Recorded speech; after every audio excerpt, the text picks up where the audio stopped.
Hello, Virgo, and welcome to your October 2025 tarot card reading. We are going to get started with an oracle card to get a sense of the energy you're moving into for this October.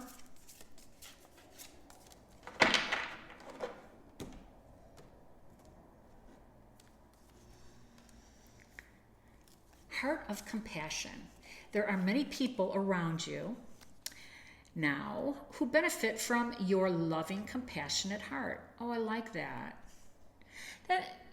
So this is like a messenger card. And when I say a messenger, we're not, all this energy around us isn't always about us. Now, of course, we're in it. It's collective energy. And sometimes when we're in a spot, it's not necessarily to pursue and to go through with our goals or our plans or the next step of our manifestation. Sometimes we're placed somewhere for a while, for a minute or two or whatever, to help somebody out, to be there, to lend our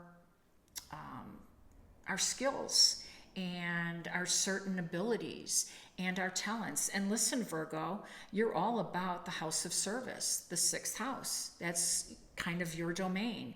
And really, these many people around you right now who are benefiting from your loving, compassionate heart is really part of that ethos that you operate on, being of service to others. I love that for you. I do. Let's go ahead and see if we can get some additional advice and messages from our tarot. We got some jumpers. I apologize. They've been sticking today. It's a little humid.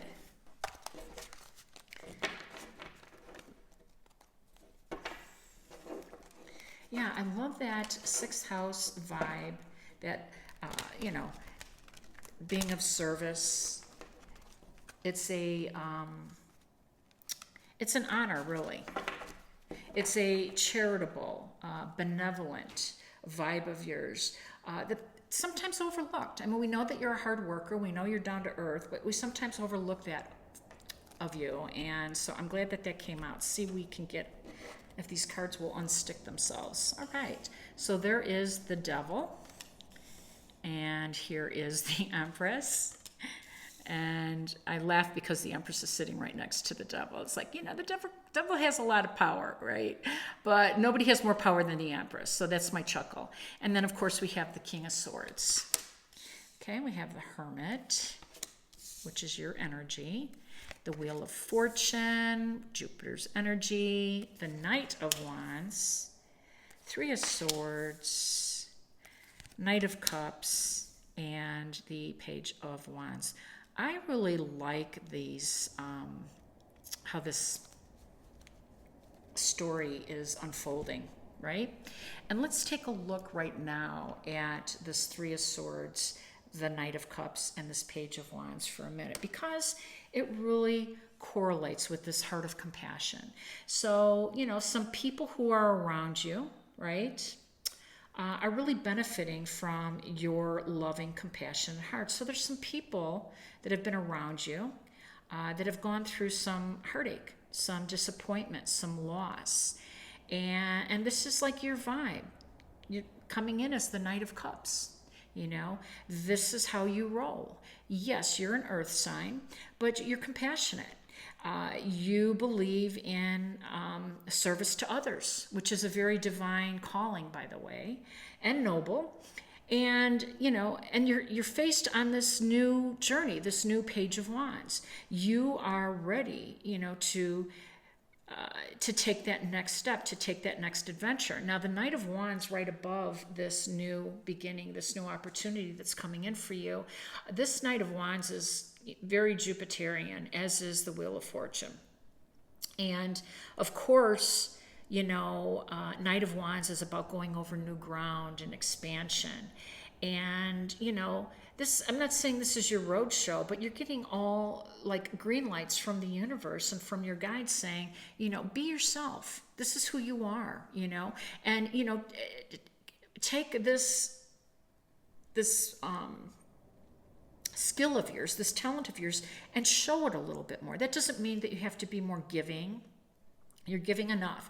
That just means that like I said earlier, we don't see that side of you that often because, you're really a detailed, hard worker, achiever. And those are all very important attributes as well. But for the sake of this month, it's very clear that you should be leading with that.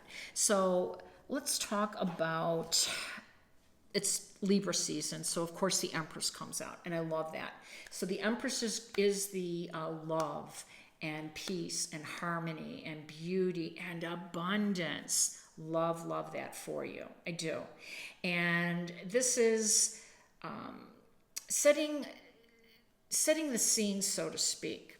And that she's sitting right next to the devil, which is those lower vibrations. And now the devil means that we're attached to some lower energy.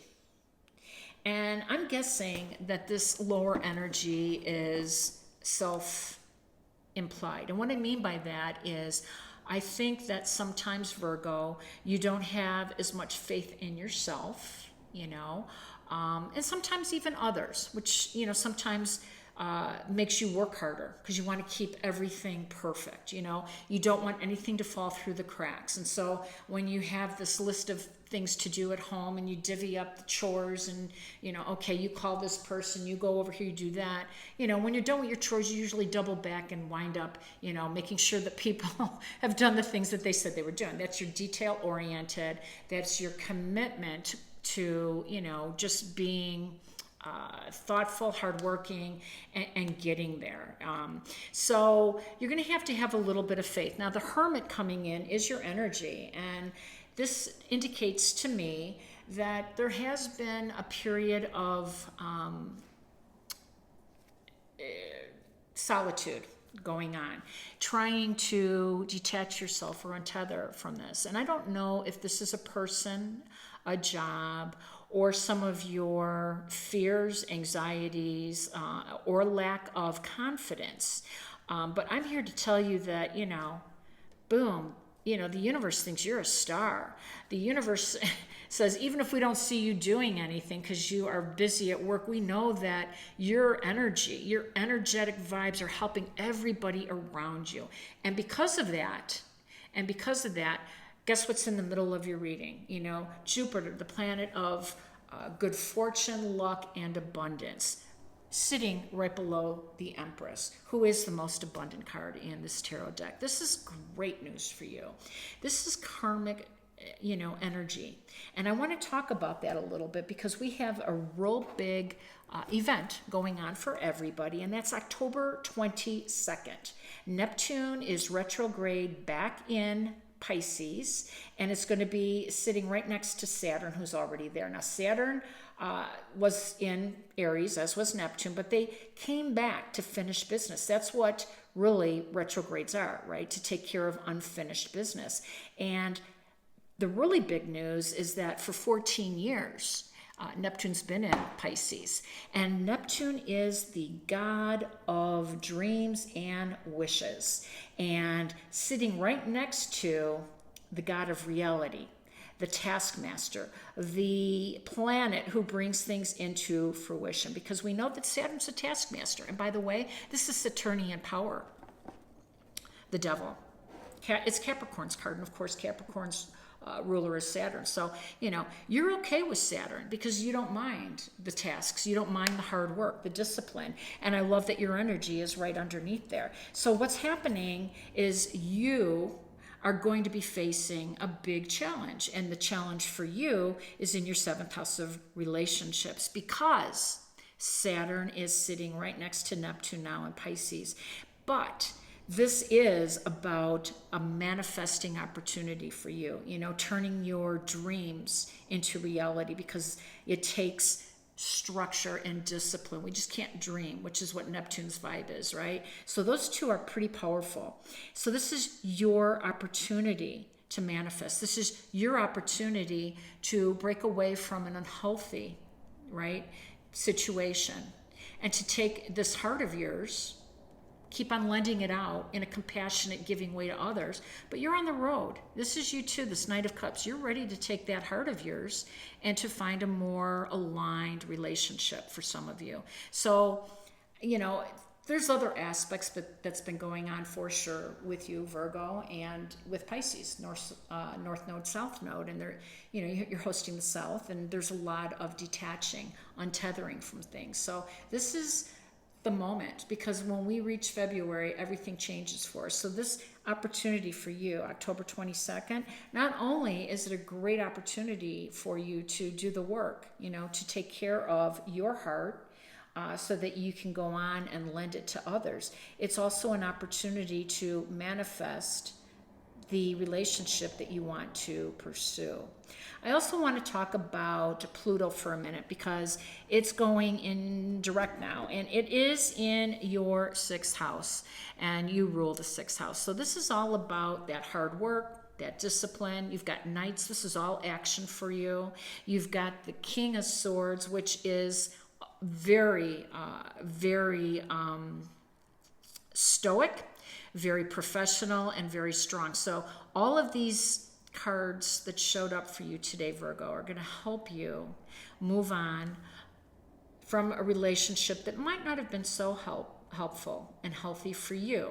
And that's where some of your compassion came in. Sometimes the wisdom, which of course is indicated by the Hermit card, which is your energy, sometimes that's what wisdom is, right? It's just healed wounds, healed heartache. And we're able to then lend our experiences out and be more giving to others as they are going through a rough time. But it's time to take care of yourself, you know, and that's what the message is. So let's see if we can get one more message with our spirit animal before we shut this reading down. White Raven Spirit, trust in the magic. I like it. Remember, this big opportunity on the 22nd for us all is happening in Pisces, very mystical, very magical area. And it happens to be, Pisces mantra is I believe. So Virgo, believe. You know, you've been through some, you know, deep contemplative times, deciding on what new direction you're going to take your dream, which is what that star is in your lantern, and everything's lining up for you. And it's because of your heart of compassion and a little bit of karmic payback. This is a very abundant future for you. I hope it resonates. If it has, please like, share, and subscribe. Wishing you balance, peace, and harmony. Take care.